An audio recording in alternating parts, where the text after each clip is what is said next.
तो sir welcome. और sir क्या होता है स्कार रिमूवल सर्जरी और इसका ट्रीटमेंट क्या है? तो सर आप हमें ये बताइए कि किस स्कार में लेज़र इफेक्टिव है और किस में सर्जरी इफेक्टिव है। और तो नेक्स्ट क्वेश्चन सर, काफ़ी सारी क्वेरीज आती हैं हमारे पास। तो ये बोला जाता है कि कॉस्ट कितनी होती है और किस चीज़ों पर डिपेंड करता है ये? तो ये सबसे ज़्यादा कॉमन क्वेश्चन पूछा जाता है कि कितना कॉस्ट आएगा। तो मोस्टली कॉस्ट जो डिपेंड करता है कि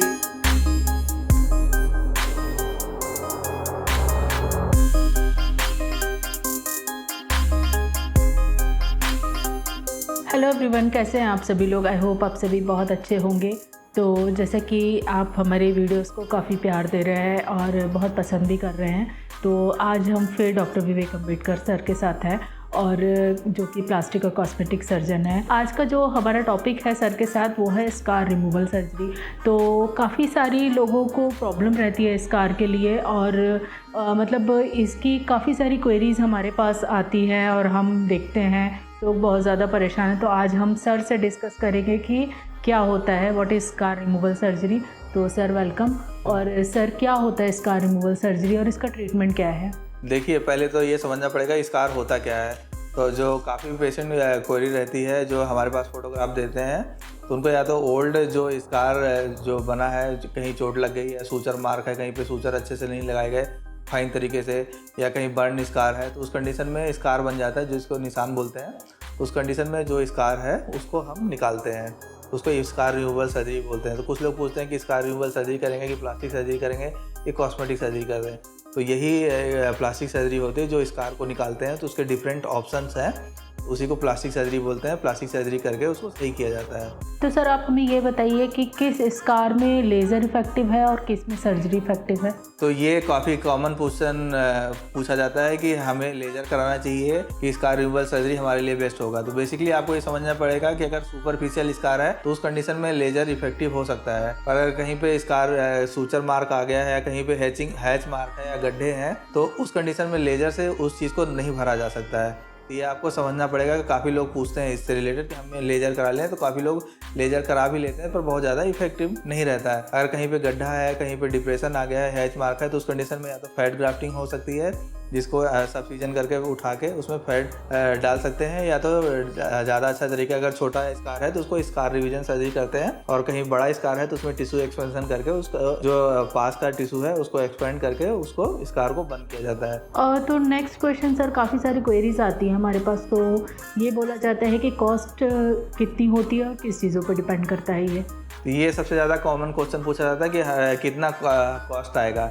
तो मोस्टली कॉस्ट जो डिपेंड करता है कि स्कार का साइज़ क्या है और कितने नंबर हैं। जो स्कार होता है काफ़ी मल्टीपल नंबर होता है। मैंने एक बार सर्जरी की जिसमें 11 स्कार निकाले थे, किसी को 6-7 निकालना पड़ता है। तो कॉस्ट उसी के ऊपर डिपेंड करता है कि कितने स्कार हैं और सर्जरी किस एनेस्थीसिया में की जा रही है। अगर लोकल एनेस्थीसिया में की जा रही है तो कॉस्ट कम आएगी, अगर एनेस्थीसिया में किया जाएगा तो उसमें कॉस्ट बढ़ जाएगी। उसमें अगर एनेस्थीसिया में करेंगे तो पेशेंट को 1 डे हॉस्पिटल स्टे रहना पड़ेगा, एनेस्थीसिया की जो दवाइयाँ रहेंगी वो बढ़ जाती हैं, तो इसलिए उसमें थोड़ा कॉस्ट बढ़ जाती है। सर आप भी काफ़ी सारे स्कार रिवीजन करते हैं, तो सबसे कॉमन क्वेश्चन आपके पास यही होता होगा कि इसका रिज़ल्ट कितने दिनों में आएगा। तो आप प्लीज़ ये बताइए ताकि जो हमारी ऑडियंस है वो भी देखे कि रिज़ल्ट कितने दिनों में आएगा। जो मोस्ट कॉमन क्वेश्चन पूछा जाता है कि हमारा रिजल्ट कितने दिन में आएगा, तो सबसे ज़्यादा कॉमन क्वेश्चन ये पूछा जाता है। तो देखिए, कोई भी स्कार रिवीजन जो सर्जरी करते हैं तो पहले तो 1 मंथ तक हीलिंग फेज होता है। हीलिंग फेज से मतलब जो स्कार रिवीजन सर्जरी करते हैं उसमें हील होता है,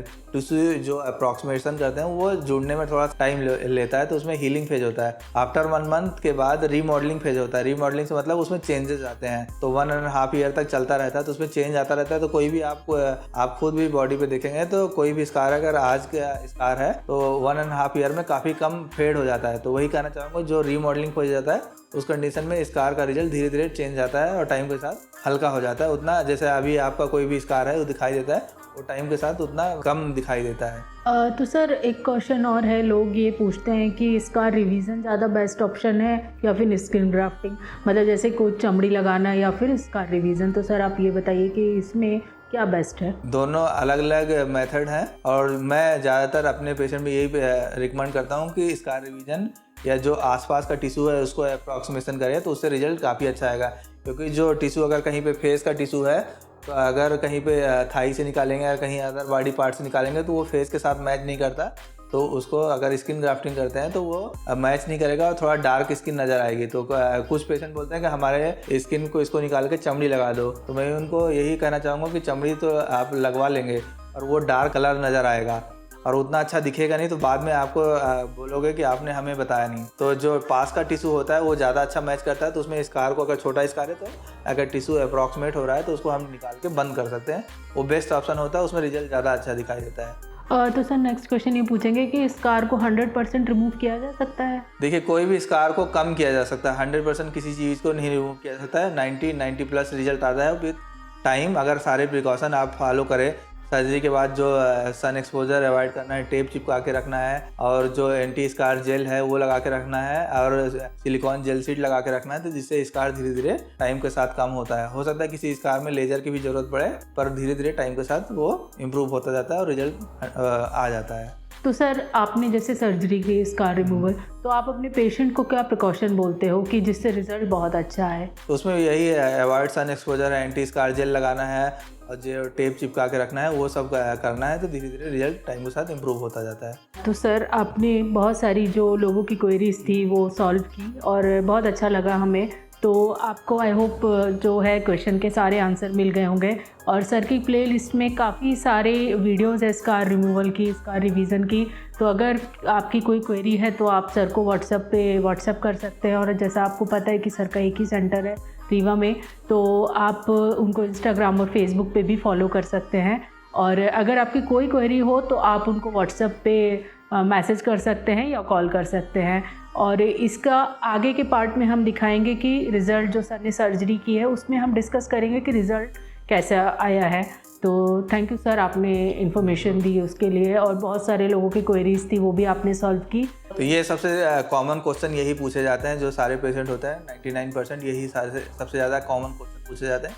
इसलिए इस टॉपिक पे हमने वीडियो कवर किया कि क्या क्या कॉस्ट आती है, कितना रिजल्ट आएगा, सारा कुछ। तो आई होप आपको आंसर मिल गए होंगे अभी। सर ने काफ़ी सारे आंसर दिए हर चीज़ के। तो चलिए, कोई और क्वेरी हो तो आप कमेंट बॉक्स में कमेंट कर सकते हैं, और सर को व्हाट्सएप पे भी कमेंट कर सकते हैं। और चैनल को लाइक करिए, शेयर करिए, सब्सक्राइब करिए। Thank you so much for watching. Thank you so much sir, और बाय, टेक